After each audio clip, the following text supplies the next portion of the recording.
Sementara kalau homoni, ya, sementara kalau homoni ini kata sinun itu kita tulis dua kali, gitu kan? Jadi kata sinun itu artinya gigi, kemudian kita tulis lagi sinun artinya umur. Jadi yang dilihat itu adalah kata sinun yang pertama yang berarti dengan sinun kemudian itu dilihat dari aspek, oh iya ya, kata sinun itu kan baik yang bermakna gigi maksudnya gini, itu ada kesamaan, kesamaan dalam tulisan dan kesamaan juga dalam ucapan, kan begitu, gitu kan. Oleh karena itu kata sinun ini dibilang homonimi, nah, gitu ya, dibilang homonimi gitu. Jadi rancu nih pemahaman polisemi dan homonimi dengan definisi seperti ini menjadi rancu. Inilah yang menyebabkan bagaimana cara membedakan apa polisemi dan homonimi gitu. Nanti kita jelaskan perbedaannya ya. Nah, di sini kita bisa lihat ya ada Ulmed, ahli semantik barat, memasukkan kata-kata yang memiliki ucapan yang sama tapi tulisan yang berbeda ke dalam fenomena homonimi seperti kata help ini kan, kata written read gitu kan. Nah, jadi ketika homonimi ada gejala kesamaan tulisan dan ucapan, ternyata kita menemukan bahwa bukan yang sama itu hanya tulisan tapi ucapannya berbeda, atau bisa jadi kebalikannya, yang sama itu ucapan tulisannya berbeda gitu. Misalnya read itu dengan EA, misalnya dengan double E gitu kan, atau dalam bahasa Indonesia ada bank dengan bank, sama-sama bank, cuman tulisannya beda, ucapannya sama tapi tulisannya beda. Nah, ini kemudian dimasukkan ke ke bagian homoni. Kenapa homoni ini ya dimasukkan homoni karena di linguis mereka tidak ada istilah yang disebut dengan homofon dengan homogram. Kalau di Indonesia ada ya, homofon dengan homogram. Kemudian muncullah istilah homofon dengan homogram. Ya. Jadi pengertian ini menyebabkan antara polisemi dan homoni menjadi tumpang tindih, sehingga ulama bahasa klasik banyak yang mengkaji masalah homoni saja. Nah, oleh karena itu khususnya ulama klasik Arab ya, jadi ulama bahasa Arab dia lebih banyak menamakan permasalahan seperti ini adalah dalam konteks homonimi, ya, disebut dengan al-mustarak al-lafzi gitu kan. Mereka tidak disebut dengan ta'adudul makna, ya, ta'adud al-makna. Nah, di sini lihat sini, dalam buku Arab klasik itu mengkaji makna, istilah yang dipakai itu adalah al-mustarak al-lafzi atau homonimi yang sering dipakai. Dan memang itu, ya, karena di dalam bahasa Arab tidak ada homofon dan tidak ada homograf, ya, tidak ada homofon, tidak ada homograf seperti di bahasa Inggris atau bahasa-bahasa Indonesia atau bahasa-bahasa lain gitu kan.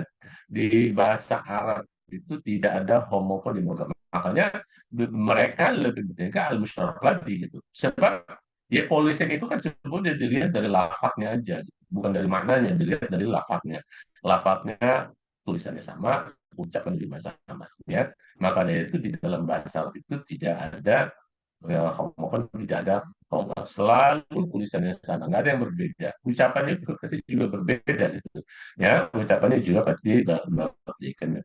Jadi kata bahasa Arab dari aspek maknanya terbagi tiga. Ada yang disebut dengan al-mutabayyin, ini mononimi, ya, satu kata yang menunjukkan satu makna.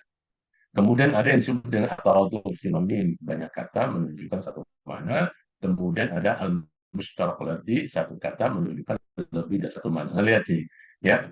Jadi itu kan makna sebenarnya satu kata menunjukkan lebih dari satu kata, kan itu kan mengarah pada polisemi, itu istilah polisemi gitu kan. Tapi orang Arab memberikan makna seperti itu gitu kan. Jadi antara polisemi dan homonimi memunculkan kerancuan di dalam memahami, padahal bisa sih kita lebih paham.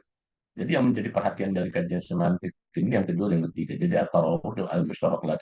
Sementara kalau mononimi tidak dikaji. Ya, satu kata hanya memiliki satu makna. Nah, di dalam Anda bisa lihat kalau Anda, ya, pakar semantik barat ya, Ullmann di situ itu menganggap kedua masalah tersebut, misalnya sinonim dan itu termasuk dalam polisi. Jadi polisemi itu puncaknya. Ya, jadi polisemi itu dilihat dari, ya kan, artinya dia yang eh, em, payungnya. Jadi polisemi itu payung, kemudian di bawah polisemi itu nanti ada kajian sinonim dan juga ada kajian homonimi gitu ya. Ya kan, nah, gitu. Ya kan? Jadi pandangan ini berdasarkan definisi makna yang terdapat dalam bukunya, yaitu The Meaning of Meaning, yaitu apabila kata kita simbolkan dengan A dan konsep pikiran dan konsep pikiran dengan simbol B, maka makna adalah hubungan antara A dan B atau hanya B saja. Ini yang kemarin segitiga ya, dalam kajian segitiga ya, segitiga semiotik kemarin masih ada pikirnya yang berkaitan dengan masalah segitiga semiotik. Masih ingat ya, mudah kamu bisa membuktikan antara di situ ada simbol, kemudian ada konsep ya, dan konsep pikiran dengan simbol. Konsep pikiran simbol itu maksudnya ini yang apa? Referen, referen, gitu kan? Jadi kalau diberikan simbol itu A, kemudian referennya B, nah sekarang pertanyaannya, apakah makna adalah hubungan antara A dan B, atau makna itu adalah hanya B aja, gitu? Ya, makna B. Jadi B-nya itu berdasarkan tadi al-musyar ilaihnya, referennya, gitu. Makna yang ditunjukkan itu apa, gitu. Jadi kalau makna yang ditunjukkan ini berarti maknanya ini gitu. Ya, mungkin ya, gitu. Tapi kalau tadi adalah hubungan antara A dan B, ya, inilah yang dipakai oleh ulama itu sebenarnya hubungan antara A dan B. Jadi kalau misalnya dia yang terbilangnya A, di simbolnya yang terbilang A, maka terjadilah sebuah yang disebut dengan sinonim. Kan gitu. Saya sih sinonim. Kemudian kalau yang terbilangnya itu adalah B, ya caranya berarti bisa jadi dia homonimi atau disebut dengan polisemi, gitu kan.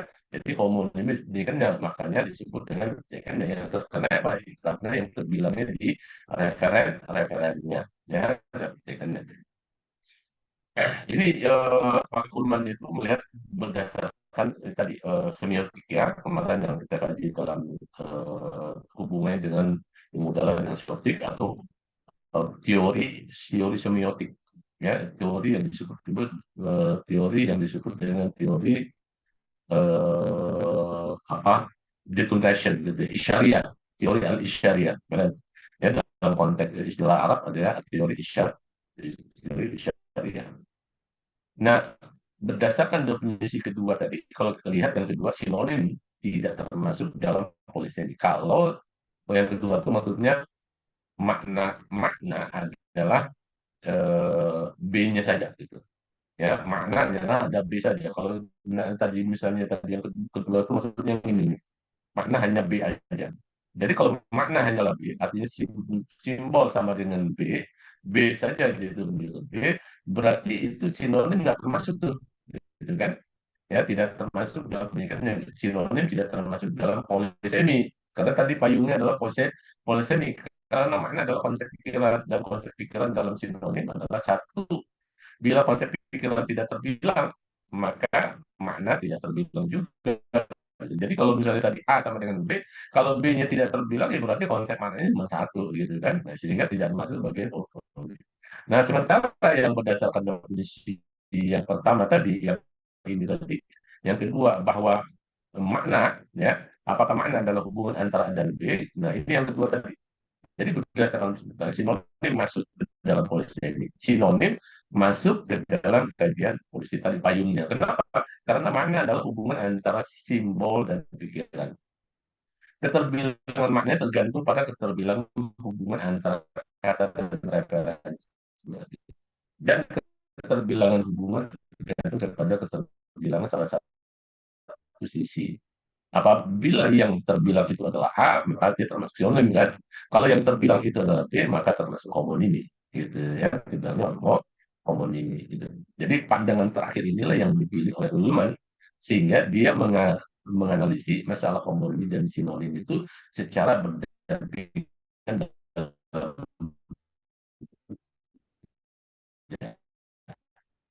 Gitu. Karena apa? Karena bagian dari bilang politik. Nah, ini pendapat Ullmann ya, dengan istilah. Jadi pakar linguistik Arab, seperti misalnya Salahuddin dan bukunya itu adalah Langan Nahu, berpendapat bahwa istilah al-musyarakah tadi memiliki makna yang lebih luas dan terdiri dari adul makna polisemi dan juga disebut dengan tajanus homonimi. Nah, ini lihat ya. Jadi kalau dalam kajian ini makanya kita harus memahami istilah yang digunakan dalam setiap bahasa. Ya, istilah bahasa. Jadi ketika ada memahami konsep linguistik dalam bahasa Arab, Anda harus memahami istilah yang lebih tinggi. Kalau tadi yang barat ya, barat bahwa payungnya itu adalah polisemi. Sementara kalau dalam istilah dalam bahasa Arab, al-mustarak di payungnya. Di bawah al-mustarak itu disebut dengan ta'adudul banyak arti kan gitu. Ya, ta'adudul kata kan ya. Sementara disebut dengan atajanus. Atajanus itu homonim. Nah, dari kata tajanus itu, karena tajanus itu artinya memiliki satu jenis, baik jenis hurufnya kuat ya, sesuai dengan kenyataan bahasa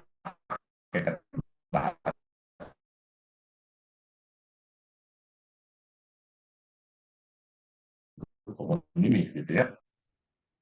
Kemudian lihat lagi buku lain misalnya dari Montel bin Sulaiman Al-Bakri. Lihat, ini lihat di sini bukunya Al-Wujuh wan Nadhair, homonimi dan sinonim. Ya, jadi kalau diterjemahkan itu Al-Wujuh wan Nadhair itu homonimi dan sinonim itu mengkaji homonimi dalam bahasa Arab, dalam bahasa Arab. Dia objek penelitiannya, objek kajiannya adalah Al-Quran. Kemudian kita lihat Abu Ubaid bin Al-Qasim bin Salam. Dia bukunya Kitabul Ajnas min Kalamil Arab wa Mushtabah bil Lafzi wa Ikhtilafil Ma'na. Jadi itu juga mengkaji masalah homili dalam hadis Nabi. Jadi dalam konteks hadis wa Ikhtilafil Ma'na. Jadi lafadznya berbeda, maknanya sama. Gitu kan? Lafadznya berbeda, itu kan mengarah pada sinonim itu. Ya, pada lafadznya berartikan ya lafadz yang berbeda berartikannya gitu ya. Masalah berartikan yang tadi disebut dengan bagian kan. Nah, dia masuk juga berkaitan dengan masalah al-mustaqal al-lafzi. Anda lihat di sini tahun wafatnya. Ini tahun wafat ya. Lalu kalau orang dalam ulama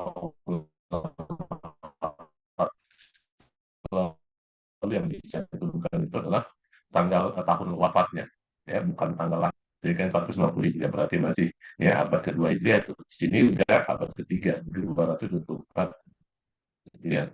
Kemudian ada lagi ulama yang Mubarak terkenal. Anda lihat di sini dua orang penerima bukunya itu kita membaca kalau buku waktu Ramadan dengan Quran dan ini juga sama. Dia mengkaji masalah itu kalau dulu lafaznya sama maknanya berbeda tapi dalam Quran. Ini juga masalah mengkaji intinya adalah mengkaji masalah homonim dan bahasa secara keseluruhan. Ya, keseluruhan kali. Kemudian ada Abi Al-Umaisir. Al-Arabi yang lihat di sini tahunnya juga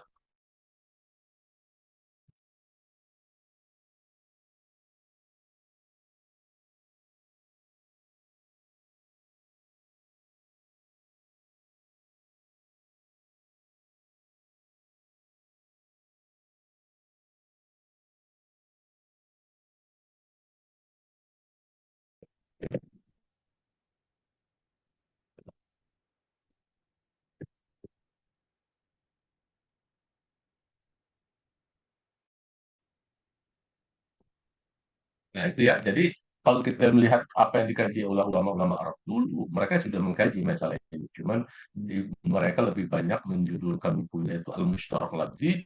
Di situ bisa jadi ada sinonim, di situ bisa jadi ada polisemi, itu bisa juga dengan kata janus tadi. Ya, kan macam-macam itu. Karena payungnya adalah Al-Mushtarak Al-Lafzi. Nah, kemudian ini ya berikutnya. Anda lihat di sini berdasarkan hasil pengamatan secara induktif para ahli bahasa Arab nih, kita bicara masalah pengamatan berpendapat bahwa homonimi jenis ya jelas terwujud.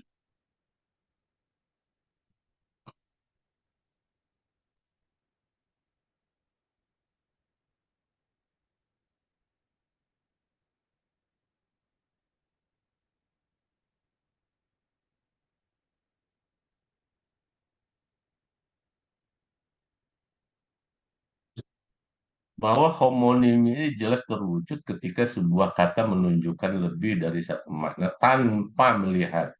Ya, jadi di bahasa Arab itu yang disebut dengan homonim al-mushtarak itu fenomena yang ada.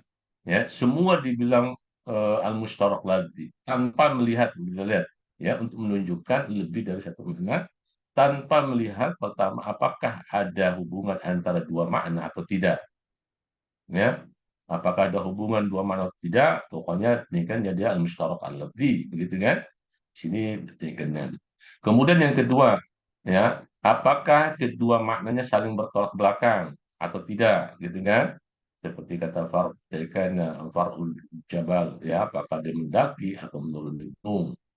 Kemudian juga tanpa melihat kepada apakah kedua makna, ya, terpakai di antara dua lahjah atau terpakai di dalam satu lahjah, ya, seperti kata Asirhan dalam dialog kabilah Huzail bermakna singa, sementara dalam bahasa Arab pada umumnya bermakna serigala, begitu kan, ya, bahwa gitu, jadi kan.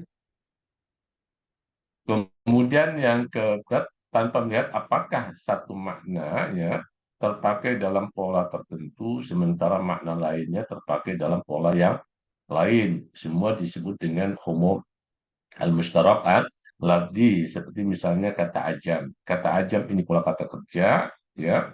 Ajam al-amru makna tiba. Kemudian kata ajam pola katanya adalah kata sifat, ya, maknanya domba yang tidak bertambuk, caption ajam, ya, artinya gitu. Jadi semua kata ajam ini disebut dengan al-mushtarak al-lafzi. Nah, sekarang bagaimana cara membedakan antara polisemi dan homonimi? Nah, ini yang paling penting. Ya, pendekatan antara polisemi dan homonimi, bagaimana untuk membedakannya. Nah, di sini yang diberikannya. Jadi, Anda lihat sini. Ini ada tiga, ya, sebenarnya ada tiga nanti.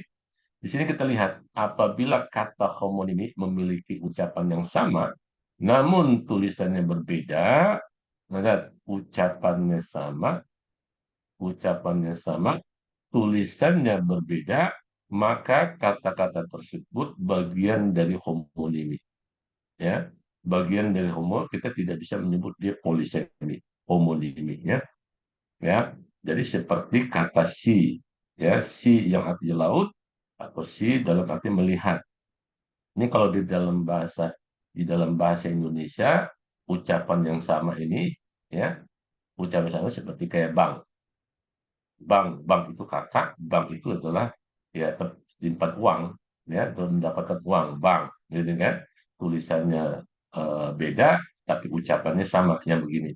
Jadi kalau Anda mendapatkan kosakata yang begini ucapan ini, mungkinnya itu disebut dengan homonimi, bukan polisemi, ya, bukan polisemi. Ya, ini yang disebut dengan homo homofon, ya, karena homofon, fon ucapan, ya, fon itu kan. Jadi ini yang disebut dengan homofon, ucapannya sama, ya. Ingat, ini istilah yang ada di bahasa Indonesia, bahasa Inggris, dan mungkin bahasa-bahasa lain, tapi di dalam bahasa Arab tidak ada istilah homofon. Dia hanya dapat menjelaskan begini aja nih, ya, ini homofon. Kemudian yang kedua, saya lengkap ini, yang kedua kebalikan dari yang pertama ini, kebalikan dari yang kedua ini, apabila kata memiliki ucapannya sama dan tulisannya koma, tulisan berarti salah. Yang ini yang penyakitnya berarti itu, dan apabila kata-kata memiliki ucapannya sama dan tulisannya pun sama. Oh, tadi sebentar, sebentar. Yang ketiga itu kebalikannya. Oh, tulisannya pun sama. Di sini berarti sini nggak ada. Nah, ini kan yang oh, ininya kurang-kurang set, setnya kurang set. Berarti ntar yang kebalikan dari ini, ya, dari yang pertama, ya. Jadi apabila kata homonim ini kan memiliki ucapan yang sama namun tulisan yang beda. Kebalikan dari sini adalah memiliki ucapan yang berbeda namun tulisannya sama. Tulisannya sama. Ya. Kayak misalnya kayak berikan kayak kata apel, apel. Kalau dalam bahasa Indonesia itu kan, ya, tulisannya kan sama tuh. Tapi ucapannya beda kan, satu apel, satu apel. Ya, mental, mental, mental, mental. Nah, kalau Anda menemukan seperti itu disebut dengan homograf, ya, homograf. itu bagian dari homonimi, bukan polisemi.